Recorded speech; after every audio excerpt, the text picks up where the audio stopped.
Movie sneak channel பார்த்துட்டு இருக்க அனைத்து நண்பர்களுக்கும் வணக்கம். நாம இன்னைக்கு பார்க்க போற மூவி 2020ல ரிலீஸ் ஆன Telugu crime thriller movie hit. The first case. ஹிட்னா ஹோமிசைட் இன்டர்வென்ஷன் டீம். இந்த படத்தோட ஹீரோ பேரு விக்ரம். அவரோட ஃபிளாஷ்பேக் ஒன்று காட்டுறாங்க. அவர் யாரோ ஒருத்தங்க எரிஞ்சு போறத பார்க்குறாரு அண்ட் ரொம்ப டென்ஷன் ஆயிடுறாரு. அதனால சைக்காலஜிஸ்ட் கிட்ட போயிட்டு கன்சல்ட் பண்ணிட்டு இருக்காரு. சைக்காலஜிஸ்ட் என்ன சொல்றாங்கன்னா, உங்க பிளட் ப்ரெஷர் எப்பவுமே ரைஸா இருக்கு. ஏதாவது நெருப்பு சம்மந்தப்பட்டதை நீங்க பார்த்தீங்கன்னா, உங்களுக்கு ரொம்ப பேனிக் அட்டாக் ஆகுது. அதனால கொஞ்ச நாள் நீங்க லீவ் போட்டு வீட்ல இருக்கிறது பெட்டர்.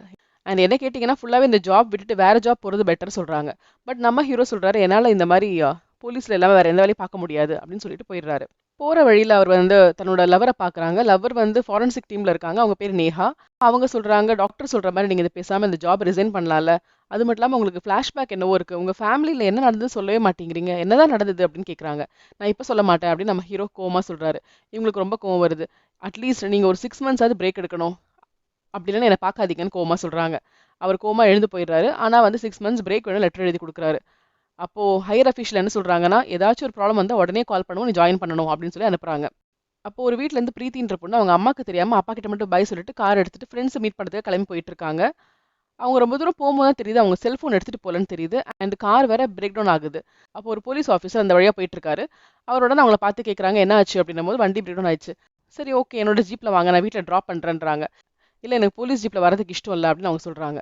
ஸோ இவர் என்ன பண்றாரு, தன்னோட ஃபோனை கொடுத்து உங்க அப்பா கால் பண்ணி பேசுங்கன்றாங்க. அப்போ இவங்க சொல்றாங்க, நான் ஃபோனை வீட்டில் வச்சுட்டப்பா, என்னோட கார் ரிப்பேர் ஆயிடுச்சு, நீங்க என்ன பிக்கப் பண்ணிக்கோங்க, நான் இந்த இடத்துல இருக்கேன் அப்படின்னு சொல்றாங்க. அண்ட் இந்த போலீஸ்மேனும் கிளம்பி போயிடுறாரு. அவர் ஆக்சுவலா வேற ஒரு ஸ்டேஷன்ல ஒரு ஃபைல் கொடுக்கறதுக்காக போறாரு. ஆனா அங்க போனா தெரியுது தப்பான ஃபைலர் கொண்டு வந்திருக்காருன்னு. திரும்பவும் அவர் ரிட்டர்ன் ஆகுறாரு. ரிட்டர்ன் ஆகும்போது ஆப்போசிட்ல இந்த பொண்ணு ஒரு ப்ளூ கலர் கார் பக்கத்துல நின்று பேசுறத பாக்குறாங்க. ஓகே, அவங்க அப்பா வந்துட்டாரு போல அப்படின்னு நினைச்சிட்டு இந்த போலீஸ்மேன் போயிடுறாரு. அண்ட் ஃபைல் எடுத்துட்டு திரும்ப ரிட்டர்ன் வரும்போது அந்த கார் பக்கத்துல அந்த பொண்ணோட அப்பா நின்னுட்டு இருக்காரு. இவர் வண்டி ஸ்டாப் பண்ணிட்டு, இங்க என்ன பண்ணிட்டு இருக்கீங்க, நீங்க யாருன்னு கேட்கும்போது என் பொண்ணு கால் பண்ணா, நான் இங்க பாக்குற என் பொண்ணை காணோம் அப்படின்னு. அப்ப அவர் சொல்றாரு, என்னோட ஃபோன் தான் நான் கொடுத்து பேச சொன்னேன். ஆனா ஒரு ப்ளூ கலர் கார்ல அவ பேசிட்டு இருந்தாலே, நான் அதான் அப்பா வந்திருக்காங்கன்னு நினைச்சேன் போது, இல்ல சார், என் பொண்ணை நான் இப்பதான் பார்க்க வந்த ஆளை காணோம் அப்படின்னு. சரி, வெயிட் பண்ணுங்க, ஃப்ரெண்ட்ஸ் பிக்கப் பண்ணிருப்பாங்க அப்படின்னு சொல்லிட்டு இவர் கிளம்பிடுறாரு. ஏதாவது வேணும்னா ஸ்டேஷனுக்கு வாங்கன்னு. அண்ட் நெக்ஸ்ட் டே மார்னிங் பார்த்தா அந்த அப்பா அம்மா உட்காந்து கம்ப்ளைண்ட் கொடுத்துட்டு இருக்காங்க. அண்ட் இவங்க என்ன பண்றாங்க, காரை போய் ஃபுல்லா செக் பண்றாங்க, ஏதாச்சும் கிடைக்குதான்னு. கீழே ஒரு நீடில் கிடைக்குது. அந்த போலீஸ்மேன் என்ன பண்றாரு, இந்த பொண்ணு ப்ளூ கலர் கார்ல தானே போனா, அப்ப சிசிடிவி கேமரால பதிவாயிருக்கும்லாம் செக் பண்றாரு. இந்த பொண்ணோட கார் அங்க நிக்கிறது மட்டும் தான் தெரியுது. மத்தபடி நிறைய வண்டிகள் போகுது. ஒரு ட்ரக், லாரி அது மாதிரிலாம் போயிட்டு இருக்கு. ஆனா ப்ளூ கலர் காரே போல. எப்படி ப்ளூ கலர் கார் அந்த டோல்கேட்டை தாண்டி போகாம இருக்க முடியும் அப்படின்றது தெரியல. எந்த சிசிடிவி கேமராலையும் மாட்டவே இல்லை. இது ஒரு பெரிய குழப்பமா இருக்கு. அந்த அப்பா அம்மா டென்ஷன் ஆகி, என்னதான் ஆச்சு, என் பொண்ணை கண்டுபிடிச்சு கொடுங்கன்னு கேக்குறாங்க. இந்த போலீஸ்மேனுக்கு கோவம் வருது. கொஞ்சம் கோவமா பேசிடுறாரு. அப்பதான் தெரியுது அவங்க கமிஷனரோட சொந்தக்காரங்கன்னு. ஸோ கமிஷனர் சொல்றாரு, எப்படி நீ திட்டலாம், நான் சஸ்பெண்ட் பண்றேன் அப்படின்னு சொல்லிடுறாரு. ஸோ நம்ம ஹீரோ ரெஸ்ட் எடுத்துட்டு இருக்காரு. அப்ப பார்த்தா அவருக்கு கால் வருது ஃபாரன்சிக்ல இருந்து. அவங்களோட லவ்வரை காணோம் அப்படின்னு தெரியுது. நேஹா நேத்துல இருந்து வீட்டுக்கு வரல அப்படின்ற இன்ஃபர்மேஷன் கிடைச்சோம். நம்ம ஹீரோ அவசர அவசரமா கிளம்பி வராரு. அண்ட் நேஹாவோட கேஸ் யார் வச்சிருக்கா அப்படின்னு கேட்கும்போது, அவரோட எதிரி ஒருத்தன் அபிலாஷன் இருக்கான். அவன் தான் அந்த கேஸை ஹேண்டில் பண்ண போறான். ஸோ இவரால் ஒண்ணுமே பண்ண முடியல. கமிஷனர் சொல்றாரு, உன்னோட லவ்வர்ன்றதால கேஸை தர முடியாது, நீ ரொம்ப எமோஷனலா இருப்ப, அதனால அபிலாஷ் பார்த்துப்பான் அப்படின்னு. ஸோ நம்ம ஹீரோ என்ன பண்றாரு, நான் தனியா இன்வெஸ்டிகேட் பண்ணிப்பேன் அப்படின்னு சொல்லிட்டு அவங்க ஃப்ரெண்டு ரோஹித்தை சேர்த்துக்கிறாரு. ரோஹித்தோட சேர்ந்து அவங்க பாக்குறாங்க நேஹா என்னென்ன கேஸ் டீல் பண்ணிட்டு இருந்தான்னு பாக்குறாங்க. அப்ப ப்ரீவியஸா நிறைய கேஸ் பார்க்கும்போது இந்த பிரீத்தியோட கேஸ் வருது. ஸோ இந்த காணாம போன பொண்ணு, எப்படி எந்த பொண்ணு காணாம போனாலும் அதே மாதிரி நேஹாவும் சொல்லாம கொள்ளாம காணாம போயிட்டா. இது அவங்களுக்கு ரொம்ப ஆச்சரியமா இருக்கு. இந்த கேஸோட சம்மந்தப்பட்டிருக்கலாம் அப்படின்னு நம்ம ஹீரோ நினைக்கிறாரு. அண்ட் நேஹாவோட வீடு சுத்தி போலீஸ் எல்லாம் இருக்காங்க. பட் அவங்களுக்கு தெரியாம இவர் எகிரி குதிச்சு உள்ள போய் பாக்குறாரு. அங்க போன நல்ல அத்தர் வாசனை அடிக்குது. ஸோ நேஹா அதை யூஸ் பண்ண மாட்டா. அப்போ அவளை கடத்தினவன் அந்த வீட்டுக்கு அத்தர் யூஸ் பண்ணிருக்கலாம் அப்படின்ற மாதிரி தோணுது.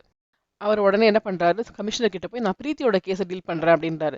கமிஷனர் கேட்கறாரு, நீ ஏன் பிரீத்தியோட கேஸை டீல் பண்ணணும், அது அப்புறம் சொல்றேன் சார், ப்ளீஸ் எனக்கு கொடுங்க அப்படின்னு. அந்த பிரீத்தியோட கேஸை டீல் பண்ற ஆஃபீஸரும் எனக்கு ஒன்றும் பிரச்சனை இல்லைன்னு கொடுத்துட்றாரு. ஸோ இவர் என்ன பண்றாரு, பிரீத்தியோட ஃபுல் டீடைல்ஸை கேட்கற போறாரு. அப்போ அவங்க அப்பா அம்மாவெல்லாம் மீட் பண்றாங்க.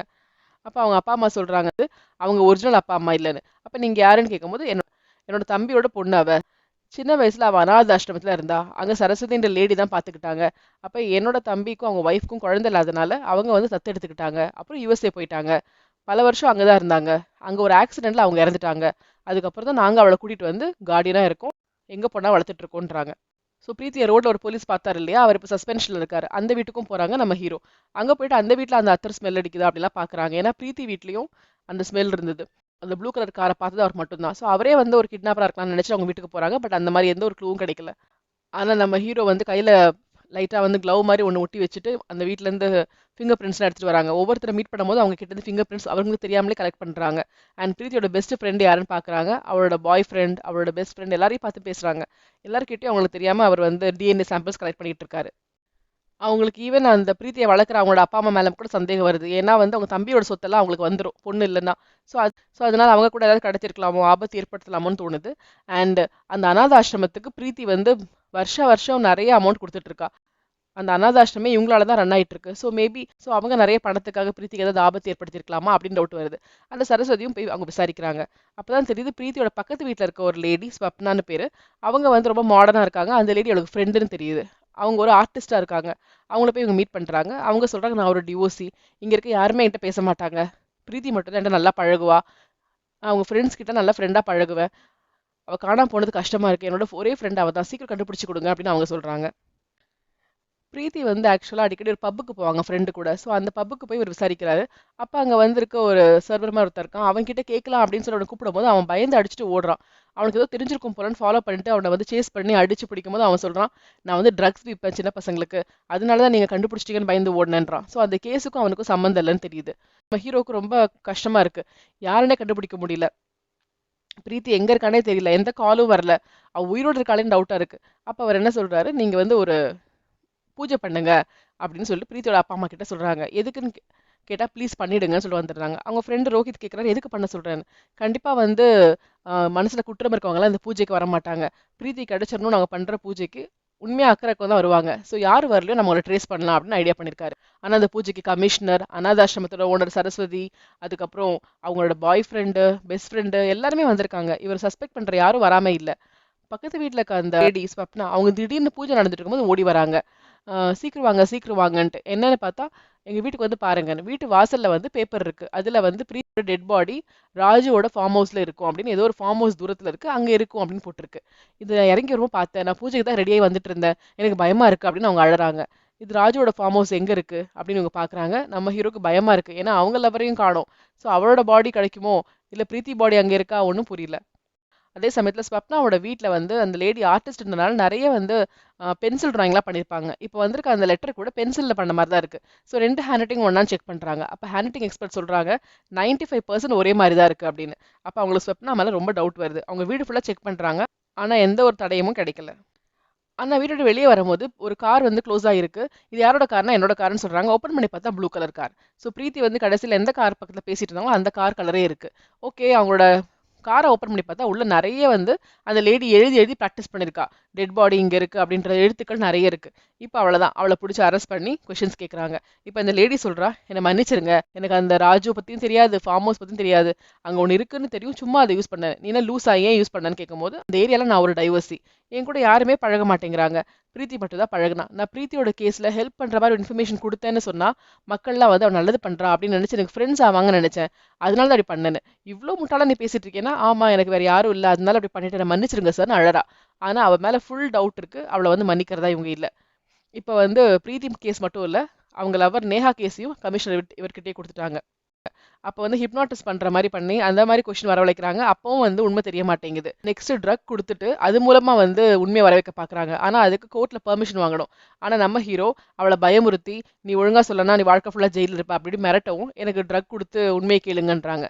ட்ரக் கொடுத்தவொடனே அவங்க சொல்றாங்க, நான் வந்து இந்த மாதிரி என் பேரு ஸ்வப்னா, நான் பிரீத்தியோட ஃப்ரெண்டு அப்படிலாம் பேசிட்டு இருக்காங்க.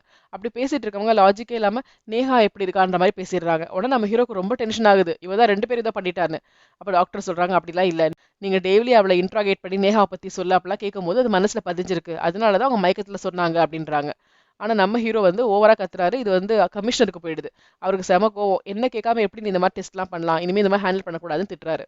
நம்ம ஹீரோக்கு அப்ப பழைய ஞாபகம் வருது. அவரோட தங்கச்சி வந்து வீட்ல இருந்தாங்க. அவங்க கொஞ்சம் லைட்டா மனநல பாதிக்கப்பட்டதுனால வந்து மருந்து எடுத்துட்டு இருப்பாங்க. அவங்களுக்கு கொஞ்ச நாளா என்ன தோணுச்சுன்னா வந்து யாரோ அவங்கள வாட்ச் பண்ற மாதிரி அப்படிலாம் தோணுச்சு. என்ன யாரோ வாட்ச் பண்றாங்க அப்படின்னும் போது நம்ம ஹீரோ நினைச்சுக்கிட்டாரு, அந்த மனநல பாதிக்கப்பட்டனால தான் அப்படி யோசிக்கிறாங்க சொல்லி மாத்திரை சாப்பிட்டேன்னு கேட்பாங்க. மாத்திரை சாப்பிட்டதுனால இல்ல, என்னை யாரோ பார்த்துட்டு இருக்காங்க, உனக்கு புரிய மாட்டேங்குது, நீ ஆஃபீஸ் போனா அப்படி நடக்குதுன்னு. இவர் அதை பெரிய விஷயமா எடுத்துக்காமலே இருந்தாரு. ஆனா பார்த்தா இவருக்கு வந்து ஏதோ ஒரு கேஸ்ல இருந்த எனிமீஸ் என்ன பண்ணிருக்காங்கன்னா, மாஸ்க் எல்லாம் போட்டுட்டு அவங்க தங்கச்சி வந்து கிட்னாப் பண்ணி கொண்டு போயிட்டாங்க. அண்ட் எங்க இருக்காங்கன்ற இன்ஃபர்மேஷன் நம்ம ஹீரோக்கு தெரிஞ்சிருச்சு. அவர் ஃபாலோ பண்ணி அங்க போனாரு. பட் காப்பாத்த முடியல. தங்கச்சி மேல அப்படியே பெட்ரோல் ஊத்தி அவங்க கண்ணு முன்னாடியே எரிச்சுட்டாங்க. ஸோ இது பார்த்தனால தான் அவருக்கு வந்து பேனிக் அட்டாக் வருது. நார்மலா வாழ முடியல. அது யார்கிட்டயும் அவர் சொல்லவும் இல்ல. வந்து ஒரு பொண்ணு ஆல்ரெடி இழந்தனால திருப்பி நேஹா, பிரீத்தி இவங்களெல்லாம் நம்ம இழந்துருவோமோன்ற அந்த பயம் ஜாஸ்தியா இருக்கு நம்ம ஹீரோக்கு. அவரோட ஃப்ரெண்ட் ரோஹித் கிட்ட இருந்து கால் வருது.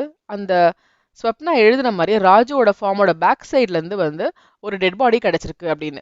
இது கேட்டு நம்ம ஹீரோ நொந்து போயிடுறாரு. அந்த டெட் பாடி வந்து யாரோடதுன்னு செக் பண்றதுக்காக டிஎன்ஏ டெஸ்ட்லாம் பண்றாங்க. அது வந்து பிரீத்தியோடதுன்னு தெரியுது. ஸோ நம்மளோட லவரோடது இல்லைன்னு அவருக்கு சந்தோஷமா இருந்தாலும் பிரீத்தியை மிஸ் பண்ணிட்டோமேன்னு கஷ்டமா இருக்கு. அண்ட் அந்த பொண்ணோட வாய்க்குள்ள பல்லுக்குள்ளலாம் பார்த்தா அவங்க அப்பாவோட சாம்பிள் இருக்கு, கை நகத்துக்குள்ள அவங்க லவரோட சாம்பிள் இருக்கு, அண்ட் உடம்பு மேல சரஸ்வதி அம்மாவோட சாம்பிள் முடியெல்லாம் இருக்கு. எப்படி எல்லாரோட இதுவும் இருக்குன்னு தெரியல. ஸோ இவங்க எல்லாரும் சேர்ந்து அடிச்சு கொண்டாங்களான்னு தெரியல. அண்ட் டெத் எப்படி நடந்திருக்குன்னு பார்த்தா நல்லா குத்தி கொலை பண்ணிருக்காங்கன்னு தெரியுது. இப்ப நம்ம ஹீரோ ஸ்வப்னா போய் செம்ம திட்டுறாரு. நீ சொன்ன மாதிரி ராஜு ஃபார்ம்ல கிடைச்சிருக்கு டெட் பாடின்னு. அவ அழுறா, ஐயோ நான் சும்மா தான் எழுதுனேன், எப்படி நடந்ததுன்னு தெரியலையேன்னு. இவருக்கு செம்ம கோவம் வருது. அவளுக்கு அகைன்ஸ்டா எந்த ஒரு எவிடன்ஸும் கிடைக்கல. இந்த சமயத்துல அவங்க வந்து செக் பண்றாங்க. அப்ப பார்த்தா நம்ம பிரீத்தியோட லவர் அவன் கொஞ்ச நாளா வந்து காலேஜுக்கு போலன்னு தெரியுது. ஸோ அவன் மேல சந்தேகம் ஏற்படுது. அப்ப வந்து அவனை பத்தி கால்லாம் ட்ரேஸ் பண்ணும்போது அவன் ஏதோ ஒரு தனியான இடத்துல இருக்கான்னு தெரியுது, ஒரு குடிசையில. அங்க இவங்க ட்ராக் பண்ணி போறாங்க. பார்த்தா அந்த லவர் வந்து இன்னொரு ஃப்ரெண்டை வர வச்சு அவங்க அங்க ட்ரக்ஸ் எல்லாம் எடுத்துட்டு இருக்காங்கன்னு தெரியுது. ஸோ அவன் சொல்றான், பிரீத்தி வந்து இல்லாதனால எனக்கு ரொம்ப சோகமா இருந்தது, அதனால நான் தூரமான இடத்துக்கு வந்திருக்கேன் அப்படின்றான். அவனோட உடம்புல பார்த்தா கொஞ்சம் கீரல் இருக்கு. ஏன்னா வந்து அவன் லவரோட பாடியில அந்த டிஷ்யூ வந்து அவளோட கை நகத்துல இருந்தது. ஸோ இதுல இந்த கீரல்லாம் எப்படி வந்துச்சுன்னு கேட்டா இது சின்ன வயசுல இருந்தது அப்படின்னு. அப்போ ரொம்ப கோவம் வருது. போய் விசாரிக்கிறதுக்கு கொண்டு போறாங்க. இப்ப பிரீத்தி மேல அவங்க அப்பாவோட சாம்பிள், அந்த சரஸ்வதி அம்மாவோட சாம்பிள், லவ்வரோட சாம்பிள் எல்லாம் இருந்தனால எல்லாரையும் கொண்டு போய் வச்சு ஒரே விசாரணை. ஆனா அவங்க எல்லாம் செம கோவப்படுறாங்க. எங்க மேல போய் சந்தேகப்படுறீங்களே அப்படின்னு சொல்லிட்டு போலீஸ்க்கு வந்து அவங்க கோஆபரேட்டே பண்ணல. அண்ட் போலீஸ் தான் தப்பா நடந்துக்கிறாங்கன்னு செமையா அவங்க திட்டுறாங்க. அதனால எந்த உண்மையும் கொண்டு வர முடியல. அந்த பையனுங்களை அடிச்சும் பாக்குறாரு. அப்பவும் எந்த உண்மையும் வர மாட்டேங்குது. அவங்க ஒத்துக்கவே இல்ல. இந்த சமயத்துல அவருக்கு ஒரு கால் வருது. ஒரு பொண்ணு வந்து ஃபோன் பண்றா. அவ சொல்றா, நான் வந்து ரோட்ல கார்ல போயிட்டு இருந்தேன். என் பக்கத்துல ஒரு கார் வந்துச்சு. அவங்க வந்து என்ன காரோட கண்ணாடிய கீழ இறக்கு. நீ என்னோட காருக்கு வா. கொஞ்சம் கீழ இறங்கு அப்படின்லாம் சொன்னாங்க. எனக்கு வந்து இந்த இடத்துல ஒரு பொண்ணு கிட்னாப் ஆனது நான் டிவி நியூஸ்ல பார்த்தேன். ஸோ நான் பயந்துட்டு நான் இறக்க மாட்டேன்னு சொன்னேன். அந்த பையன் கோவப்பட்டு கத்துனான். அங்கேருந்து நான் ஃபாஸ்டா டிரைவ் பண்ணிட்டு வந்துட்டேன். ஒரு 1 மினிட் கழிச்சு பார்த்தா அந்த காரே காணோம் அப்படின்னு. சரி ஓகேன்னு சொல்லிட்டு நீங்க அங்கேயே இருங்க நான் வரேன்னு இவர் போறாரு. இப்ப இந்த பொண்ணு என்ன சொல்றான்னா, அந்த கார்ல வந்த பையன் ப்ளூ கலர் கார்ல தான் வந்தான். அவன் வந்து இந்த மாதிரி நீ கார்ல இருந்து இறங்குன்னு ஆக்ஷன் பண்ணான். நான் இந்த நியூஸ்லாம் பார்த்தனால நான் இறங்க மாட்டேன்னு சொல்லிட்டு நான் ஃபாஸ்டா டிரைவ் பண்ணேன். அவன் என்ன சேஸ் பண்ணிட்டு வந்தான். 1 மினிட் கழிச்சு பார்த்தா காணோம் அப்படின்னு. சரி அவனோட ஃபேஸ்லாம் பார்த்தீங்களான்னா அவன் வந்து அவன் black colour T shirt, black cooling glass and black hat போட்டிருந்தான், தாடி வச்சிருந்தான் அப்படின்னு சொல்றாங்க. சரி அவன வந்து வரைஞ்சு காட்ட முடியுமான்னா, எனக்கு அடையாளம் சொல்ல முடியுன்றாங்க. போலீஸ் ஸ்டேஷன் கூட்டு போறாங்க. அங்க ஒரு டிராயிங் ஆர்டிஸ்ட் அவங்க சொல்ல சொல்ல வரையறாரு. பட் அந்த பொண்ணு சொல்றா, நான் பார்த்த ஆள் இப்படி இல்ல அப்படின்னு. சரி நாளைக்கு மார்னிங் வாங்க, நம்ம இன்னொரு ஆர்டிஸ்ட் வச்சு வரைஞ்சுக்கலாம் சொல்லி அனுப்பி வைக்கிறாங்க. இவர் என்ன பண்றாரு, ஓகே அந்த பொண்ணை சேஸ் பண்ண அந்த ப்ளூ கலர் கார் கண்டிப்பா அப்ப வந்து அந்த டோல்கேட்ல எங்கேயாவது வரணும்ல அப்படின்னு நினைச்சு சிசிடிவி கேமரா செக் பண்றாரு. பார்த்தா ஒரு அதிசயம் மாதிரி இருக்கு. பிரீத்தியோட விஷயத்திலையும் ப்ளூ கலர் கார் எங்கேயுமே கிராஸ் ஆயிருக்காது. இப்போ இந்த பொண்ணோட விஷயத்துலயும் ப்ளூ கலர் கார் எங்கேயுமே கிராஸ் ஆயிருக்காது. ஆனா ஒரு லாரி மட்டும் கிராஸ் ஆகும். அப்பவும் ஒரு லாரி கிராஸ் ஆயிருக்கும். உடனே இவர் என்ன பண்ணுவார், 2 லாரியும் கம்பேர் பண்ணும்போது ரெண்டுமே ஒரே நம்பரோட போயிட்டு இருக்கு. ஸோ இந்த லாரில தான் ஏதோ பிரச்சனை இருக்கு அப்படின்னு சொல்லி லாரிக்காரன் யாருன்னு பார்த்தா ஒருத்த வந்து கூலிங் கிளாஸ், பிளாக் ஹேட்லாம் போட்டுட்டு காசு கொடுப்பான். ஸோ அந்த பிக்சர் கரெக்டாக கிளியரா இல்ல. அப்ப இவர் என்ன பண்ணுவாரு, அந்த ஏரியால உள்ள கிரிமினல்ஸ் அவங்க லிஸ்ட் எல்லாம் எடுத்து அந்த போட்டோட கம்பேர் பண்ணி பார்த்துட்டு இருக்காரு. அப்படி கம்பேர் பண்ணி பார்க்கும்போது அது எதுவுமே கிளிக் ஆகிற மாதிரி இல்ல. இவருக்கு ரொம்ப கன்ஃபியூஷனா இருக்கு. ஆனா திடீர்னு அவருக்கு ஒண்ணு தோணும். அதாவது முன்னாடி ஒரு போலீஸ்மேன் இருந்தார்ல, சஸ்பெண்ட் ஆயிட்டாங்கல்ல பிரீத்தி கேஸ்ல. அவங்க பார்க்கறதுக்கு இவர் போகும்போது அந்த போலீஸ்மேன் என்னோட பைக் வந்து ஒரு மெக்கானிக் ஷாப்ல இருக்கு, நான் எடுத்துக்கிறேன்னு சொல்லியிருப்பாரு. ஒரு மெக்கானிக் இருப்பான். அவனை வந்து தாடி மீசெல்லாம் வச்சுட்டு ஒருத்தன் உட்காந்துருப்பான். அவனோட ஃபேஸும் இந்த ஃபேஸும் ஒரே மாதிரி இருக்க மாதிரி தோணுது நம்ம இன்ஸ்பெக்டருக்கு. உடனே அவர் என்ன பண்றாரு, அந்த போலீஸ்மேன் வீட்டுக்கு போயிட்டு எனக்கு ஹெல்ப் பண்ணுங்க, உங்களுக்கு பைக் ரிப்பேர் பண்ணி கொடுத்தால ஒரு பையன், அவனோட வீடு எங்க இருக்குன்னு தெரியுமான்னு. போலாம் அப்படின்னு சொல்லிட்டு இவங்க வந்து ஃபர்ஸ்ட் கடைக்கு போவாங்க. கடை வந்து யாருமே இருக்க மாட்டாங்க, செம மழை பெய்யும். வீட்டுக்கு வருவாங்க. வீடு வந்து அலூஃபா வந்து ஒரு காட்டுக்குள்ள இருக்க மாதிரி இருக்கும். அங்க ஒரு ஷெட்டு தான் அந்த வீடு. அப்ப பார்த்தா வெளியில வந்து அந்த ப்ளூ கலர் கார் நிக்குது. ஸோ இப்பதான் கன்ஃபார்ம் ஆகுது இவன் தான் வந்து கல்பிரிட்னு தெரியுது. ஸோ இவர் என்ன பண்ணுவாரு, வீட்டுக்குள்ள போய் உடச்சு பார்ப்பாரு. அங்க போனா அவன் ஒரு ஃபைல் வச்சிருப்பான். அதுல நிறைய போட்டோஸ் இருக்கும். அதுல பிரீத்தியோட போட்டோ, நேஹாவோட போட்டோ, இப்ப கடத்தலாம் நினைச்ச அந்த புது பொண்ணோட போட்டோ எல்லாமே இருக்கு. அப்படி பார்த்துட்டு இருக்கும்போது பார்த்தா திடீர்னு வந்து ஒரு துப்பாக்கி சுடுற சத்தம் கேட்கும். அதாவது இந்த பையன் வந்துட்டான், இவங்க வீட்டுக்குள்ள இருக்காங்க தெரிஞ்சு ஷூட் பண்றான். உடனே இவங்க அந்த பையனை சேஸ் பண்ணிட்டு போவாங்க. அவன் ஓடி போவான், ஃபைட் பண்ணுவாங்க. அப்படி பெரிய சண்டையா நடக்கும். ஆனா அந்த துப்பாக்கி சூடுல வந்து அந்த போலீஸ்மேனை வந்து அவன் சுட்டுருவான். அந்த போலீஸ்மேன் அங்கேயே இறந்துருவாரு. அண்ட் அந்த பையனை பிடிச்சி வச்சு நீ எதுக்கு இப்படி பண்ண அப்படின்னு கேட்டா, பணம் கொடுக்குறான்னு சொன்னாங்க அதான் அப்படின்னு. யார் சொன்னாங்க அப்படின்னு கேட்கும்போது அந்த பையன் அந்த அட்ரஸ் எல்லாம் சொல்லுவான். ஸோ அதை ஃபாலோ பண்ணி நம்ம ஹீரோ வந்து அந்த வீட்டுக்கு போறாரு. அந்த வீட்டுக்கு போனா அது வேற யார் வீடும் இல்ல, அவரோட ஃப்ரெண்டு ரோஹித்தோட வீடு.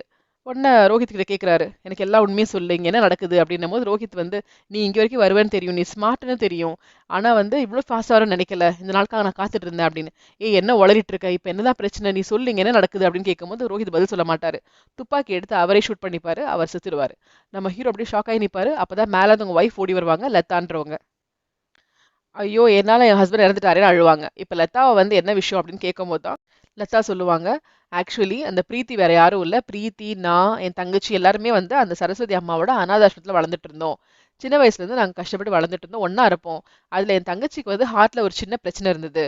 அங்க வந்து அனாதாசிரமத்துல எங்களை வந்து தத்தெடுக்கிறதுக்காக ஒருத்தங்க வந்திருந்தாங்க. அதுதான் யுஎஸ்ல இருந்து அந்த பிரீத்தியோட அப்பா அம்மா.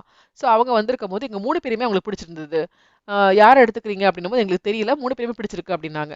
அப்போ இந்த பொண்ணுக்கு வந்து ஹார்ட்ல பிரச்சனை இருக்கு அப்படின்னும் போது, பரவாயில்ல எங்களுக்கு அவளையும் தான் பிடிச்சிருக்கு அப்படின்னும் போது, சரி நீங்க கன்ஃபியூஸ்டா இருக்கீங்க, 3 பேரோட பேரையும் நம்ம சீட்டு குலுக்கி போடலான்னு போடுறாங்க. அப்போ அதுல வந்து பிரீத்தியோட பேர் வருது. அப்ப லதா என்ன பண்றாங்க, பிரீத்தி கிட்ட போய் உன் பேர் வந்துச்சுன்னா கூட நீ வந்து என் தங்கச்சிக்காக விட்டு கொடுத்துறியான்னு கேக்குறாங்க. அவளும் ஓகேக்கான்னு சொல்றா. ஆனா வந்து அந்த மேடம் கூப்பிட்டு உன்னதான் அவங்க கூட்டு போறாங்க, நம்ம ஜாலியா போயிடுறா. இது வந்து லதாக்கு செம கோவம் வந்துருச்சு. நம்ம அவகிட்ட சொன்னோம்ல, அது மீறி வந்து அவ அவங்க கூட போறாளே அப்படின்ற கோவம் மனசுலயே இருந்துச்சு.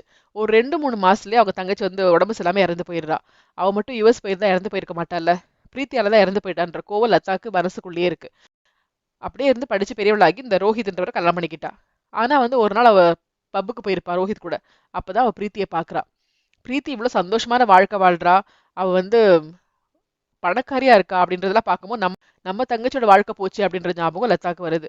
அவ அதுல இருந்து ரொம்ப ஒரு மாதிரி பிரீத்தியை வாட்ச் பண்ணி ஃபாலோ பண்ணி அவளை வந்து கிட்னாப் பண்ணி ஏன் இப்படி பண்ணுன்னு கேட்கணும்னு ஆசைப்படுறா. அப்பதான் இந்த மெக்கானிக்கை பத்தி தெரிஞ்சுக்கிறா. அவன் இல்லீகல் ஒர்க்லாம் பண்ணுவான் சொல்லி அவனுக்கு பணம் கொடுத்து போட்டோ கொடுத்து அவளை கடத்த சொல்லியிருக்கான். அண்ட் அவன் என்ன பண்ணியிருக்கான், முன்னாடியே பிரீத்தியோட ரூமுக்கு போய் பிரீத்தியை பார்த்திருக்கான். அது மட்டும் இல்லாம பிரீத்தியோட காரை வந்து அவன் கொஞ்சம் நாசம் பண்ணியிருக்கான். அப்பதான் பிரேக் டவுன் ஆகும்னு சொல்லிட்டு. ஸோ அப்பதான் அந்த அத்தர் வாசனை அந்த ரூம்ல எல்லாம் பரவி இருக்கு. அண்ட் பிரீத்தி அதே மாதிரி பிரேக் டவுன் ஆகும்போது இவன் ப்ளூ கலர் கார்ல வந்திருக்கான், வந்துட்டு ஹெல்ப் பண்ற மாதிரி பேசியிருக்கான். பிரீத்தியும் ஏதோ பக்கத்துல பேச வரும்போது அவளுக்கு இன்ஜெக்ஷன் போட்டிருக்கான். அப்பதான் அவ தட்டி விடும் போது அந்த ஊசி கீழே விழுந்திருக்கு. அண்ட் அவளை வந்து கார்ல கடத்திட்டு அவன் போயிருக்கான். ஆனா கார் வந்து எங்கேயுமே கிராஸ் ஆகல. ஏன்னா வந்து அவன் வந்து அந்த பெரிய லாரி வச்சிருக்கான். லாரியோட பேக் சைடுல காரை ஏத்தி காரை உள்ள வச்சுட்டு அவன் லாரியை ஓட்ட ஆரம்பிச்சிடுறான். ஸோ பாக்குறவங்களுக்கு வந்து வெளியில லாரி மட்டும் தான் தெரியும். ஸோ அந்த பிரீத்தியை வந்து லதா வந்து வீட்டுக்கு கொண்டு வந்து வச்சிருக்கா. அண்ட் அவளை கொஸ்டின் கேட்கிற பேர் வழின்னு சொல்லிட்டு கத்தி எடுத்து குத்தி கொலை பண்ணிட்டா. அப்ப அவங்க ஹஸ்பண்ட் வரும்போது என்ன மன்னிச்சிருங்க, நான் கொலை பண்ணுவேன்னு நினைக்கவே இல்லை, என் கையால தப்பு நடந்துருச்சு அப்படின்றாங்க. ஸோ தன்னோட ஒய்ஃபுக்கு இந்த மாதிரி கஷ்டம் ஆயிடுச்சுன்னு ரோஹித்தால வந்து போலீஸ்ல மாட்டிவிட முடியல. அதனால அவர் என்ன பண்றாரு, பிரீத்தியோட ட்ரெஸ் அதெல்லாம் எரிச்சிட்டு அவளோட பாடியை தன்னோட வீட்டு பின்னாடியே புதைச்சிடுறாரு. ஸோ பிரீத்தியோட கேஸை டீல் பண்ண நேஹா என்ன பண்றாங்க, அந்த சிரிஞ்சில் ஒரு 5 ஃபிங்கர் பிரிண்ட்ஸ் இருக்கு, அதுவும் பார்ஷியலா இருக்குன்னு சொல்லி அவங்க ஃபிங்கர் பிரிண்ட்ஸ் ரன் பண்ணும்போது அக்யூஸோட பேரெல்லாம் வருது. அதுல வந்து அந்த மெக்கானிக்கோட பேர் வந்துருச்சு. இனி அடுத்த ஸ்டெப் அவ போய் மெக்கானிக்கை பிடிச்சிருவா அப்படின்னு தெரியுது. அதனால நம்ம ஒய்ஃபை காப்பாற்றணும்னு சொல்லி அன்னைக்கு ஈவினிங் நேஹா கிட்ட சும்மா பேசுற மாதிரி போயிருக்காரு. அப்போ அந்த மெக்கானிக் கிட்ட இருந்து வாங்கின மயக்க மருந்தே கொடுத்துருக்காரு ஜூஸ்ல. அதை குடிச்சிட்டு அவங்க மயக்கமாயிடுறாங்க. ஸோ அவங்க கிட்ட இருந்து வாங்கினதால அந்த அத்தர் வாசனை அந்த வீட்லயும் பரவிடுது. அண்ட் அவளை வந்து ஈஸியா வீட்டுக்கு கொண்டு வந்துடுறாரு. அண்ட் அவளை கட்டி போட்டிருக்காங்க, கொலை பண்ணல. ஸோ அவளை மயக்கத்திலே வச்சிருக்காங்கன்றது தெரியுது. அது கேட்டுதான் நம்மளோட ஹீரோக்கு நிம்மதியா இருக்கு. மேலே போன ஒரு போலீஸ் ஆஃபீஸர் அவங்களை கீழே இறக்கி கொண்டு வந்துடுறாங்க. அண்ட் இந்த கேஸ்ல வந்து மற்ற யாரும் மாட்டுறதும் நம்மளோட ரோஹித்துக்கு பிடிக்கல. அப்ப ஸ்வப்னா வந்து இந்த மாதிரி பாடி ராஜுவோட ஃபார்ம் ஹவுஸ்ல கிடைக்கும்னு ஒரு பொய்யான ஒரு தகவல் கொடுத்துடுறாங்க. ஸோ இவங்க என்ன பண்றாங்க, அதை வந்து உண்மையாக்கலாம், கேஸை வந்து திசை திருப்பலாம் அப்படின்னு சொல்லிட்டு அந்த பாடியை திரும்ப அவங்க வீட்டுல இருந்து தோண்டி எடுத்து அந்த பாடியில ஆனா ஸ்வப்னா மாட்டக்கூடாது அப்படின்றனால ஒவ்வொருத்தவங்களையும் போய் ஃபர்ஸ்டே பார்த்திருக்காரு. அந்த கேஸ்ல இன்வால்வ் ஆனாங்க எல்லாரையும் 2வது தடவை போயிட்டு நம்ம ரோஹித் பார்த்திருக்காரு. பார்க்கும்போது அந்த முடி, அவங்களோட டிஎன்ஏ எல்லாமே கொண்டு வந்திருக்காரு. கொண்டு வந்து அந்த பிரீத்தியோட பாடியை தன்னோட வீட்ல இருந்து தோண்டி எடுத்து ராஜுவோட ஃபார்ம் ஹவுஸ்லயே புதைச்சிருக்காரு. புதைக்கும் போது இந்த சாம்பிள்ஸ் எல்லாம் மேல போட்டிருக்காரு. ஸோ ஸ்வப்னாவும் ஃபுல்லா மாட்ட மாட்டா, அந்த நிறைய டிஎன்ஏ கிடைக்கிறனால கன்ஃபியூஷனா இருக்கும் அப்படின்றதுக்காக ரோஹித் அப்படி பண்ணியிருப்பாரு. ஸோ இது எல்லாம் மீறியும் நம்ம ஹீரோ வந்து இப்போ கண்டுபிடிச்சு வந்துட்டாரு. வேற வழியே இல்லாம ரோஹித் வந்து தற்கொலை பண்ணிக்கிட்டாரு அப்படின்னு தெரியுது. ஸோ லதா வந்து கைது பண்ணப்படுறாங்க. அண்ட் நம்ம ஹீரோ போயிட்டு அந்த மெக்கானிக் கிட்ட கேட்குறாங்க, இப்பயே நீ புது பொண்ணை கடத்தின, உனக்கு கொடுத்த டார்கெட் கிடையாதுல அவ அப்படின்னும் போது, இல்லை எனக்கு அந்த ஃபர்ஸ்ட் பொண்ணெல்லாம் கடத்தும் போது நிறைய பணம் கிடைச்சது, அப்போ தோணுச்சு நம்ம ஏன் மற்றவங்களா வெயிட் பண்ணோம், நம்மளே சில பணக்கார பொண்ணுங்களை ட்ரேஸ் அவுட் பண்ணி கடத்தி பணம் சம்பாதிக்கலாம் தோணுச்சு, அதனால தான் அந்த பொண்ணை நான் வந்து கார்ல இருந்து இறங்க சொன்னேன் அப்படின்னு சொல்றான். இப்போ நம்ம ஹீரோவும் நேஹாவும் ஒன்று சேர்ந்துடுறாங்க. சண்டைலாம் போடாமல் ஜாலியாக அனாதாசிரமம் பேர் பார்க்குறாங்க. குழந்தைங்களுக்குலாம் நல்லா ஸ்நாக்ஸ்லாம் கொடுத்துட்ருக்காங்க. அப்போது நேஹா கேட்குறாங்க, உங்கள் வாழ்க்கையில் அப்படி என்னதான் ஒரு ப்ராப்ளம் நடந்துச்சு இப்போவா சொல்லு அப்படின்னு. ஆனால் அப்போது நம்ம ஹீரோ சொல்லலை, நான் இன்னொரு தடவை சொல்கிறேன், இப்போ வேண்டாம் அப்படின்னு சொல்லி கிளம்புறாரு. அப்படி கிளம்பும்போது அவரை வந்து யாரோ டார்கெட் பண்ணி ஒரு ஷூட் பண்ணுறாங்க. அது எங்கேயோ படுது. அவர் உடனே யாரோ நம்மளை ஷூட் பண்ணுறாங்க அப்படின்னு சொல்லி ஷாக் ஆகி பார்த்துட்டு இருக்காரு. ஸோ அந்த ஷாக் ஆகி பார்க்கறதோட இந்த படம் முடியுது. ஸோ இந்த படம் ஆரம்பத்துலேருந்து லாஸ்ட் வரைக்கும் வந்து லதான்றவங்க கொலகாரி நம்ம நினச்சிருக்கவே மாட்டோம். வேற மாதிரி யோசிச்சிருப்போம். பட் யாருமே யோசிக்க முடியாத ஒரு கொலகாரங்களை கொண்டு வந்திருப்பாங்க. ரொம்பவே த்ரில்லிங்காக இருந்த ஒரு படம். இதே மாதிரி இன்ட்ரெஸ்டிங் மூவிஸோட சீக்கிரம் உங்களை மீட் பண்ணுறேன். அது வரைக்கும் நன்றி, வணக்கம்.